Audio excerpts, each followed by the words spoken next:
Radio. Could you share with us the preparations going into the game against the Sunwolves? The prep's been very good.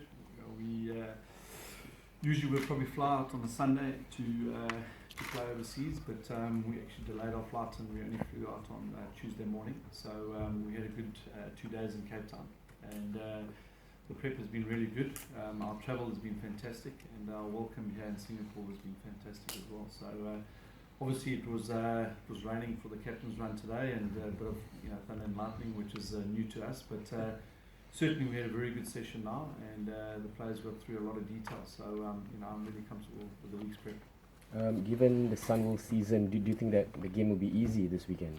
No, there's no easy game in this competition. Certainly every team is of such a quality that anything can happen on a given day, and certainly the Sunwolves season for their first season has been pretty impressive, to be honest.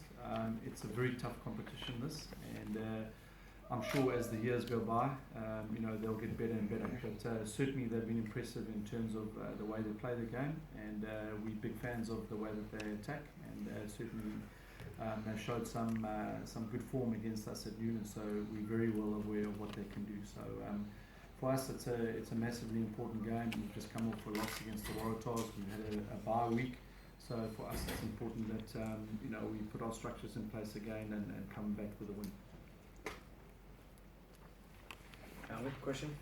Hello, welcome to Singapore. Are you aware that perhaps you are aware that this is the Sunwolves' home ground? So I mean, the last time you guys played, it was at your home ground. So I mean, do you think that this would actually give the Sunwolves an advantage? In this competition, the nature of it is that always when you play at home, it does give you a bit of an advantage. And certainly, I felt that whenever the Sunwolves have played at home, they've run most teams very close in terms of the performance. So look, it's always great to play at home in front of your fans, and it's important that you play well in front of your fans. But we've been doing well away from home this year, and certainly we would like to carry on with that, with those performances.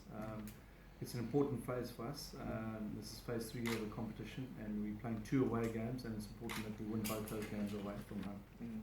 Could you also talk a bit about? I think Nick Groom is going to leave, at the end of the season. So I mean, could you also talk a bit about that?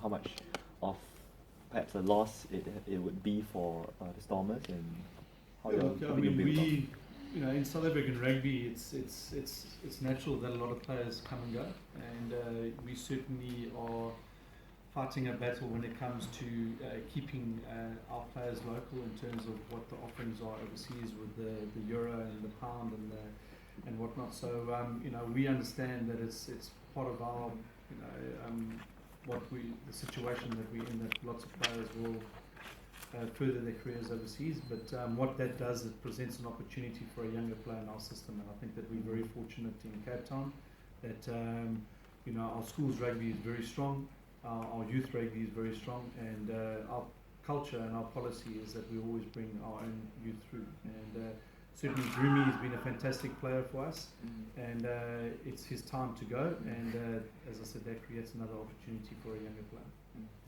Thanks. Yeah. We'll go up to RugbyRead. All right.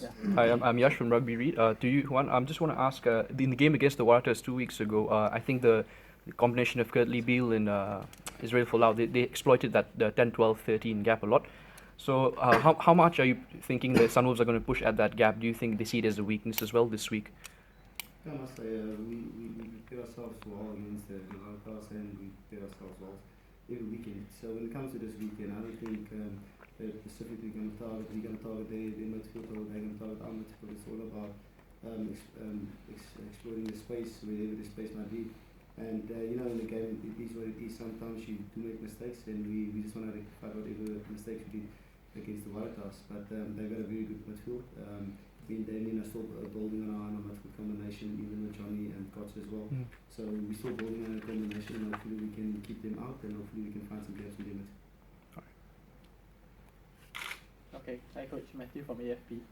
Just a question on South African teams in general. Yes. Because the Sunwolves got their first win against the Argentinian side, the Jaguars. and they traditionally have struggled against the dominant South African scrum. Yeah. So do you think that will give you guys the advantage ahead of the game? Yeah, look, I think that the Sunwolves scrum has gone pretty well on their own ball. I think they've been pretty clever and they've been pretty successful in getting their own ball. So I think that's important, because the Sunwolves do thrive on ball in hand, and it's important that they get their own set piece. We certainly will back ourselves on our ball. We believe we've got a good scrum, and look, it's pretty much a South African mindset that you've got to have a dominant set piece, and you've got to be pretty strong in your structure. So, as a South African team, we don't veer too far from what our game is fundamentally built on. But certainly the Stormers are in a growth period or growth phase in terms of how we want to play the game, and we certainly are going with a more ball in hand approach and looking for a little bit more broken play, which is not really accustomed or seen as from a South African point of view, but certainly we don't move too far from what we've built our success on, which is a solid platform up front. So look, the scrum is always a battle, but I certainly believe that the Sunwolves own ball, they've been pretty good. Any other open floor questions? If not, we can just move on to perhaps some one-on-ones. Robbie, perhaps you could take kind of the right flank and